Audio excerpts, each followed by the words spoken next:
Agora, pessoal, falando do próximo grupo farmacológico, sem dúvidas é o grupo de fármacos mais relevante do sistema respiratório. Então, um detalhe que com certeza vale a pena ser anotado aí nas anotações de vocês. Percebam que o professor passa uma quantidade enorme de fármacos para vocês estudarem. E aqui eu quero que vocês entendam o seguinte. Obviamente, como esses fármacos são broncodilatadores, eles vão atuar na musculatura lisa bronquial. E na tentativa de representar as células musculares lisas bronquiais, né, as células da musculatura lisa bronquial, eu coloquei aqui uma célula única representando uma célulazinha qualquer lá da musculatura lisa bronquial, para que vocês entendam que em cada célula da musculatura lisa bronquial vai ter esses alvos farmacológicos aqui, que a gente pode aproveitar deles para usar os fármacos broncodilatadores. No caso, os alvos farmacológicos são os receptores beta-2 adrenérgicos. Lembrando já que lembrem que os beta-2 adrenérgicos estão mais no pulmão, né, nos brônquios. Já os receptores beta-1 adrenérgicos estão mais presentes no coração e nos rins. Isso é importante, porque aqui em respiratório eu estou falando de beta-2. Aí quando a gente vai estudar a cardiovascular, a gente fala de beta-1, entendem? Aí por isso que eu aproveitei para fazer esse gancho. Mas aí continuando, os receptores beta-2 adrenérgicos a nível fisiológico servem para que a adrenalina, aquelas substâncias, né, adrenalina tal, ativem esses receptores para causar broncodilatação, que é o que a gente observa naqueles casos de atividades físicas, ativação simpática, situações de luta ou fuga, em que o animal precisa de uma maior demanda, aumenta a demanda metabólica, e aí por isso que faz taquicardia, broncodilatação, tudo isso para aumentar a oferta de oxigênio, né, porque é necessário o maior funcionamento lá do sistema nervoso, tal, e aí tem liberação de cortisol, enfim, tudo mais. Para que vocês façam o link de que a ativação desses receptores beta-2 adrenérgicos vai causar o efeito de broncodilatação. E aí vocês entendem que se eu ativar esses receptores a nível fisiológico, isso aqui resulta em broncodilatação, então se eu desenvolver fármacos especializados em ativar seletivamente esses receptores aqui, eu vou causar qual efeito? Broncodilatação, entendem? Aí, além disso, na musculatura lisa bronquial, a presença dessas enzimas fosfodiesterases que possuem a função de quebrar GMP cíclico e AMP cíclico.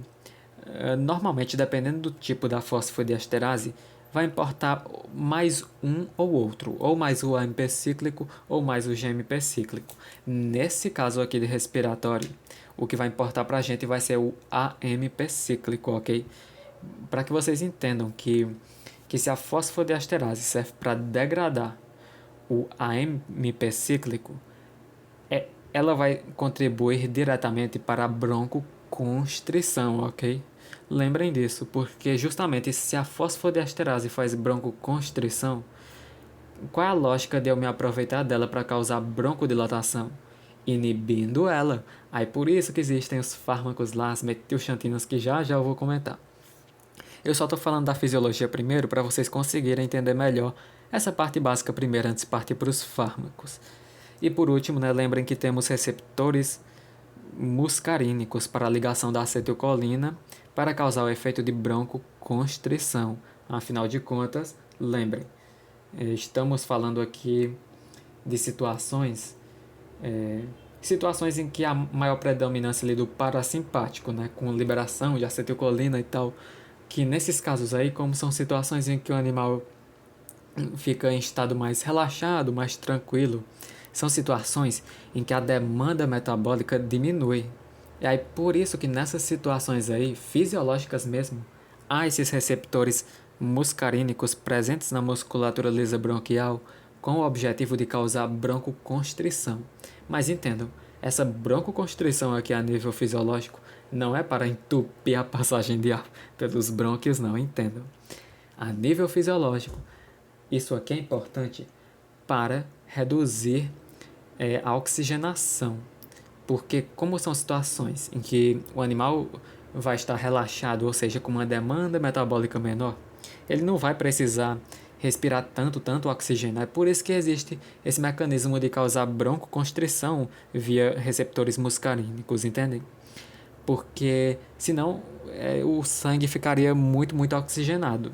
E se o sangue ficar muito oxigenado, ele pode intoxicar. Pode haver intoxicação por excesso de oxigênio. Aí por isso, entende? Que dependendo da demanda metabólica, se é uma ativação simpática, eu tenho esses receptores para me causar broncodilatação. Se é uma situação de tranquilidade, relaxamento, enfim, vai ter ativação do parasimpático e aí temos esses receptores aqui para causar broncoconstrição. Obviamente, qual é a lógica de eu estar falando disso aqui que vai causar broncoconstrição na parte de broncodilatadores? Quem foi muito esperto já entendeu qual a lógica. É porque temos fármacos para bloquear esses receptores muscarínicos aqui, né? Ou seja, temos fármacos anticolinérgicos para bloquear esses receptores e causar o efeito contrário, no caso, broncodilatação. Aí agora, já eu vou falar dos fármacos broncodilatadores.